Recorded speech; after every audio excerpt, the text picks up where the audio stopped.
Magandang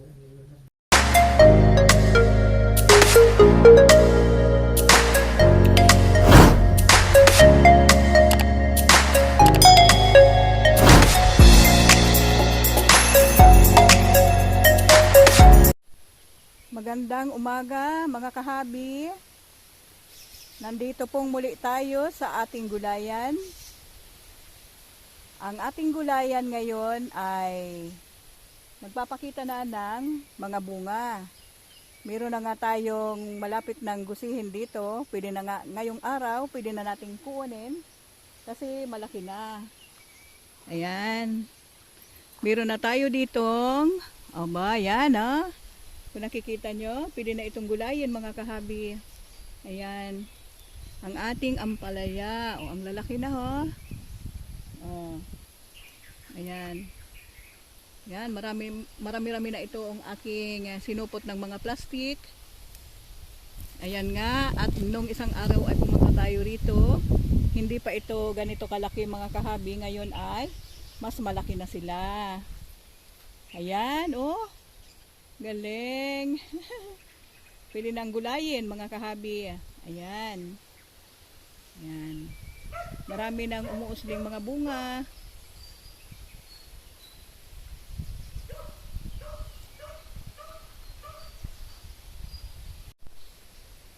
Diba mga kahabi? Malalaki na Pwede nang gulayin. Ayan. Itong ating ampalaya, itong ating mga tinanim na ampalaya, 40 days pa lang nag-umpisa na silang mamulaklak. Nagpakita sila ng bulaklak. Nung mag 50 days, yan, nag-umpisa ng umusli yung mga bunga. Pagkatapos, binalutan natin ng plastic, kaya yan, nag-uumpisa pa lang ating ampalaya mamunga, mamulaklak 40 days. Makita natin ang kanyang bunga ay umuusli sa gulang nilang 50 days to 55 days. Ayan. Itong naunang nating tinanim mga kahabi, ito ang naunang namunga. 50 to 45 days, ayan. Marami na tayong nakitang umusling mga bunga. Ayan. Marami pa yan. Nag-uumpisa pa lang yang mamunga mga kahabi. Marami pa yung susunod. Ayan. Marami pa tayong nakikitang mga umuusli. Nag-uumpisa pa lang yan mga kahabi. Ayan. Ang pagpruning pala mga kahabi. Ayan. Itong umuusling ganito. Ayan. Umuusling mga baging sa malapit sa puno ay kailangang tanggalin yan mga kahabi upang ang paasinsuyin natin ay yung sa taas. Yung sa taas lang ang paasinsuyin natin. Itong sa baba na ito kailangang tanggalin to. Ayan. Madali lang naman ang pagtanggal kahit wag nang gamitan ng gunting, pwedeng matanggal kasi madali lang naman itong mapunit. Ayan. Meron pa dito. Ayan, kailangan tanggalin yan. Yang malapit na yan sa puno. Ito. Napakadali lang naman ang pagtanggal. Ayan. Ayan. Kailangan kasing paasinsuin natin yung sa taas mga kahabi, kaya kailangan itong umuusling mga sanga na ito sa ibaba sa malapit sa puno. Ayan, mayroon pa dito. Kailangan tanggalin natin yan mga kahabi. Ayan. Ayan. Napakadali lang naman mga kahabi ang pagtanggal. Pwedeng ito isabay sa munggo. Ginisang munggo. Hindi masasayang itong ating tinanggal na itong mga talbos na umumusli. Ayan. Dami pa dito Ayan.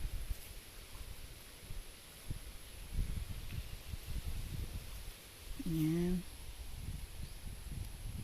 Diba? Nakaipon tayo. Pwedeng gulayin. Sasawag natin sa munggo yan mamaya.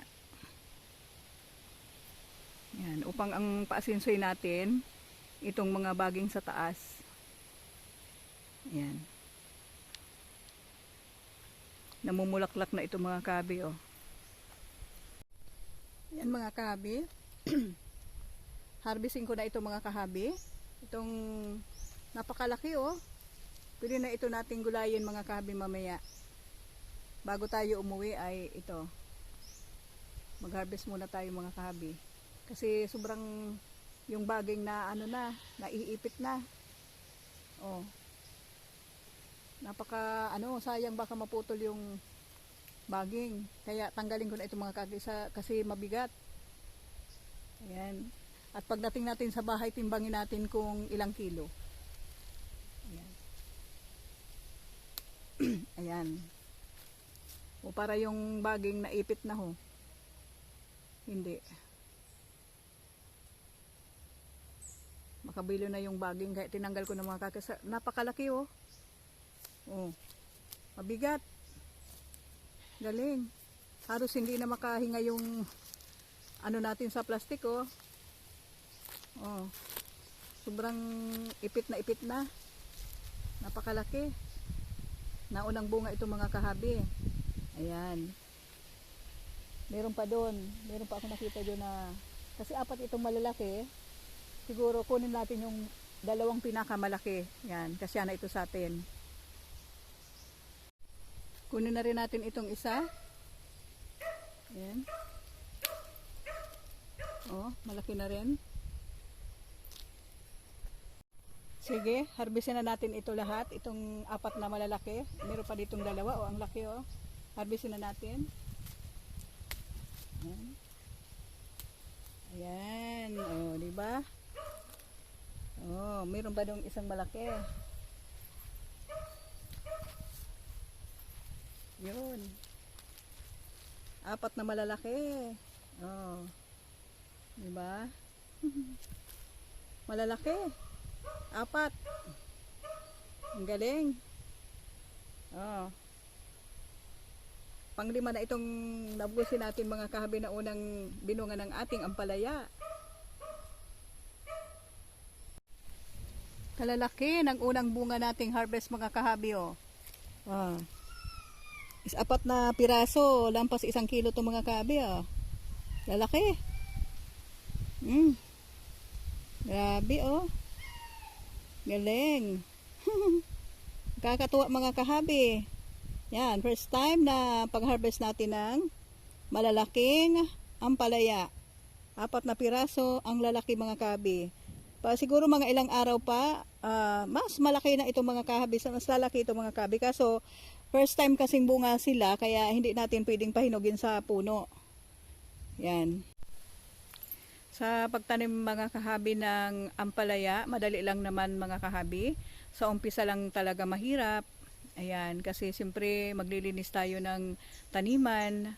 Ayan, kung paano namin ito tinanim, kung paano namin ito inimpasahan mga kahabi na aming gulayan na ito, ayun ang tunghayan nyo sa aking throwback ng aking mga video. Ayan. Ang purpose pala mga kahabi kung bakit natin pinupruning ang ampalaya, yun ay dahilan sa kailangang ang nutrients na nakukuha sa ng puno ay tuloy-tuloy na pumunta sa taas at sa kanilang mga bunga upang mas malalaking bunga ang kanilang maibunga. Ayan, yun ang purpose mga kahabi para yung baging ay umasinso sa taas at doon na sila mamunga at ang mga sustansya o nutrients na nakukuha ng mga baging natin ay mapunta sa bunga. Yan. Kasi hindi kailangang makiagaw itong mga umuusling baging dito sa malapit sa puno kasi wala naman hindi ito mag-aasinso mga kabi. Ang liliit ng bunga nito.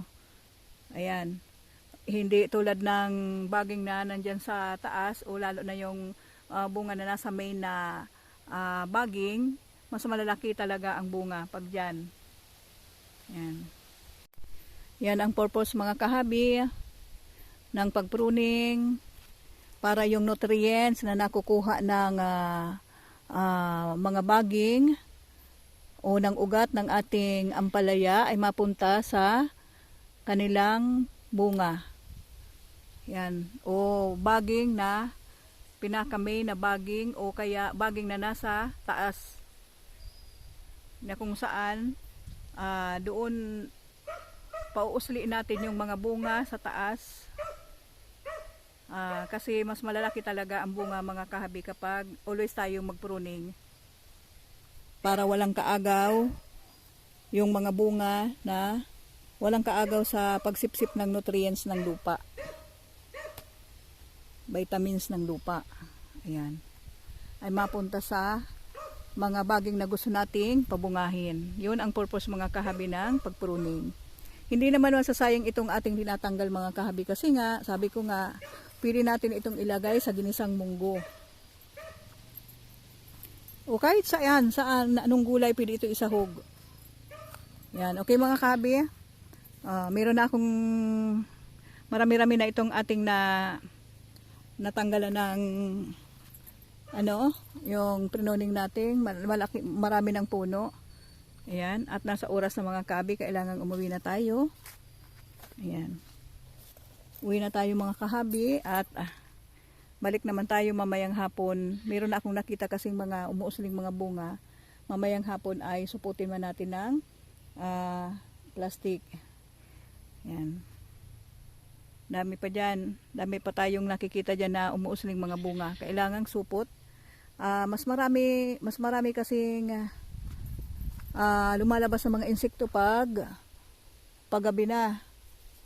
Paghapon, marami dyan lumalabas na mga insekto. Kaya kailangan suputin natin ng plastic bago magabi. Ayan. Ngayon ay medyo tanghali na. Uuwi na tayo. Ayan. Okay mga kahabi. Okay mga kahabi, uwi na tayo mga kahabi kasi tumataas na yung araw. Yan, baka wala pang luto sa bahay. Mag-aasikaso tayo. Pwedeng ulamin na natin to ngayong tanghali mga kahabi. Baka may oras pa. Yan mga kahabi. Nandito na tayo sa aming bahay. Ayan, siyempre, kagaya ng sinabi ko, pagdating natin dito, itong ating ginusing ampalayang 4 na pirasong malalaki ay titimbangan natin. Ang hula ko ay lampas 1 kilo ito. Yan, tanggalan natin muna ng plastic. Itong plastic ay hindi natin ito itatapon kasi magagamit ko pa ito. Pupunasan ko ito at pagkatapos ay isusupot ulit natin dun sa mga umuusli pang bunga ng ating ampalaya. Ayan. Okay, narito na ang ating ampalaya. Yan. Super ang linis-linis mga kahabi kasi wala ngang spray. Pwede itong kilawin. Ayan. Kasi sinupot lang natin ng plastic. At ngayon ay timbangin na natin.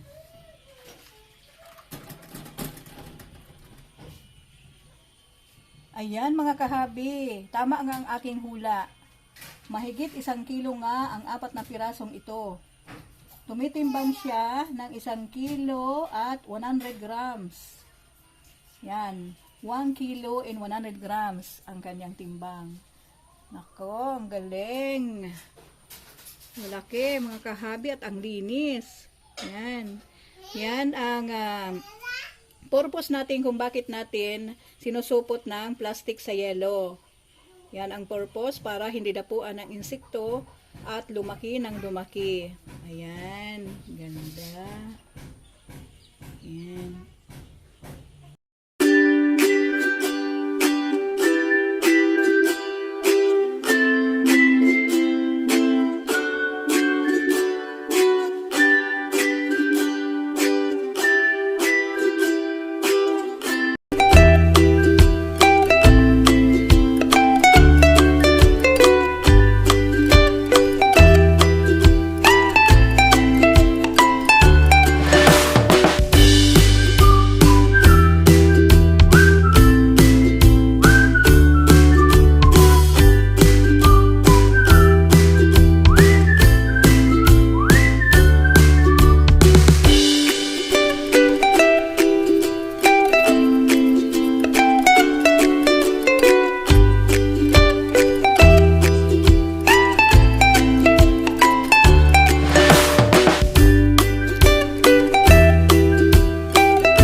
magtindag. Wait lang, wait lang. Ang parong. Masarap. Kumukulo na yung ating ginisa. Lagay na natin itong ampalaya.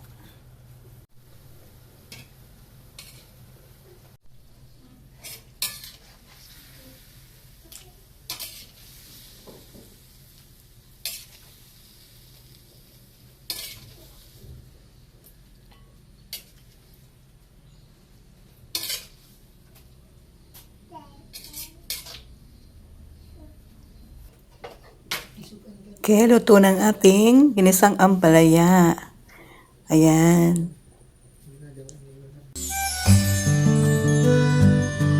Thank you for watching, everyone.